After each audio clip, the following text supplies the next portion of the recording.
નમસ્કાર મિત્રો, આજે મૌની અમાવસ્યા.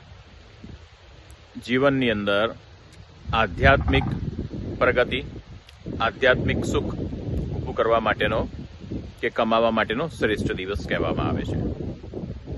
આજના દિવસે મૌનનો મહિમા છે, શાંતિનો મહિમા છે, દાન પુણ્યનો મહિમા છે. અને તે સિવાય જોવા જઈએ તો નદીમાં સ્નાન કરી આપણા શરીરના ચક્રો અને આધ્યાત્મિક ઉર્જા મેળવવાનો મહિમા છે. અને ખાસ જે લોકોને પિતૃદોષની તકલીફ છે, જે લોકોના પિતૃઓના આત્માને શાંતિ માટે કંઈક કરવા માગે છે, એ લોકો માટે આજનો દિવસ ખૂબ મહત્વનો માનવામાં આવે છે.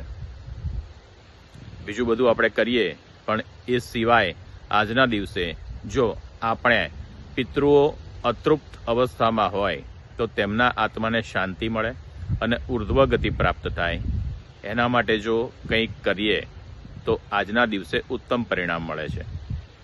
ખાસ કરીને વિષ્ણુ સહસ્ત્રનો પાઠ, ભાગવદ્ ગીતાનો 12મો 15મો અધ્યાય અને શાંતિ મંત્ર કરી જો આપણા પિતૃઓના આત્માને અર્પણ કરવામાં આવે તો અમોઘ ફળ પ્રાપ્ત થાય છે.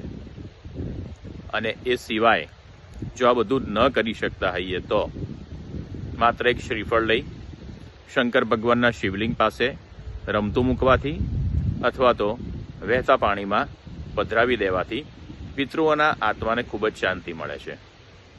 આમ મૌનની અમાવસ્યા, મૌન રહેવાનો, શાંત રહેવાનો, આધ્યાત્મિક ઉર્જા પ્રાપ્ત કરવાનો અને પિતૃઓના આત્માને શાંતિ અર્પણ કરી શકીએ એ માટેનો શ્રેષ્ઠ દિવસ છે. આપ સૌને આ દિવસની ખૂબ ખૂબ શુભેચ્છાઓ.